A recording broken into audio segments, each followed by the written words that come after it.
আসসালামু আলাইকুম বন্ধুরা, সবাই কেমন আছেন? আশা করি সবাই ভালো আছেন। আমি আল্লাহর রহমতে ভালো আছি।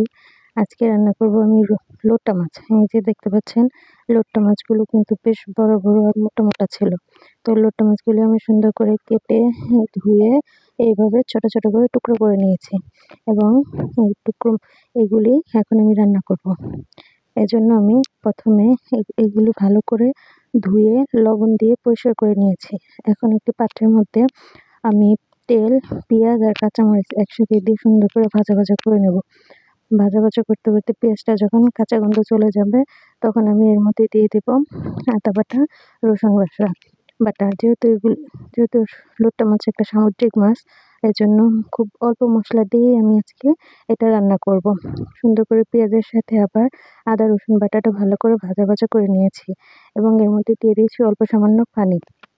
এরপরে আবারও আমি সুন্দর করে মশলাটা এর সাথে কষিয়ে নিয়েছি। ভালো করে যখন মশলাটা এর সাথে মাখানো হয়ে গেছে, তখন এর মধ্যে দিয়ে দিয়েছি আমি গুঁড়া মশলা, হলুদের গুঁড়া, মরিচের গুঁড়া, ধনিয়ার গুঁড়া আর জিরা গুঁড়া।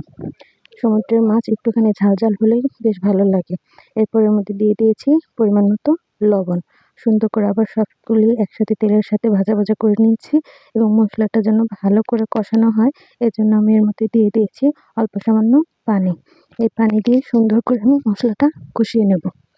এই যে দেখেন, খুব অল্প একটু পানি দিয়ে আমি এখন মশলাটা ভালো করে কষিয়ে নেব। মশলাটা যখন ভালো করে কষানো হয়ে যাবে এবং তেলটা যখন উপরে চলে আসবে, তখন আমি কুটে ধুয়ে রাখা মাছটা এর মধ্যে দিয়ে দেবো।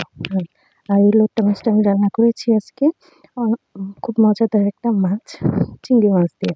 লোট্টা মাছ আর চিংড়ি মাছ একসাথে রান্না করলে কিন্তু খুব মজা হয়। একবার এভাবে রান্না করে খেয়ে দেখবেন কেমন হয়।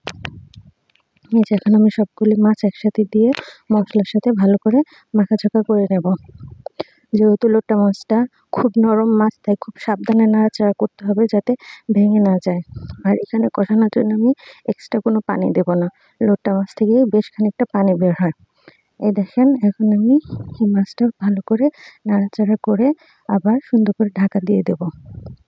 আর তখনই দেখা যাবে এই মাছের থেকে বেশ খানিকটা পানি বের হয়ে আসছে।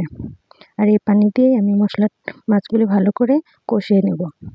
দেখেন, মাছ থেকে কিন্তু এই সবটা পানি বের হয়েছে। আমি কিন্তু এখানে এক্সট্রা কোনো পানি দেইনি। এখন এটা যখন ভালো করে কষানো হয়ে যাবে, আমি এর মধ্যে কিছুটা পানি দিয়ে দিব, যেটা মাছটাকে ভালো করে আবার সিদ্ধ করবে এবং আমার ঝোলটাও পরিমাণ মতো হয়ে যাবে। এখন আমি এর মধ্যে দিয়ে দেব অল্প কিছু পানি। এটা রান্না করতে বেশি সময় লাগে না, খুব অল্প সময়ের মধ্যে লোট্টা মাছটা রান্না করা হয়ে যায়। এখন দেখেন, আমি এখন এই মাছটা পানির সাথে ভালো করে মাখিয়ে নেব এবং এই পানি দিয়ে সুন্দর করে মাছটা রান্না হয়ে যাবে। আমার মাছটা কিন্তু প্রায় হয়ে গেছে। লোট্টা মাছ রান্না করতে কিন্তু খুব একটা বেশি সময়ের প্রয়োজন হয় না।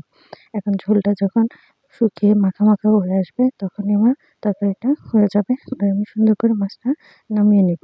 আর খুব সাবধানে ধীরে ধীরে এইভাবে করে নাড়াচাড়া করতে হবে যাতে মাছগুলি ভেঙে না যায়। তো এখন ঝোলটা একদম কমে আসছে। এখন আমি মাছটা একদম পুরোপুরি রান্না হয়ে গেছে। এখনই আমি মাছটা নামিয়ে নেব। নামিয়ে একটা বাটিতে পরিবেশন করব। আমার রান্নাটা কেমন হয়েছে জানাবেন। ভালো লাগলে একটা লাইক, কমেন্ট, শেয়ার করবেন। ধন্যবাদ। আল্লাহ হাফেজ।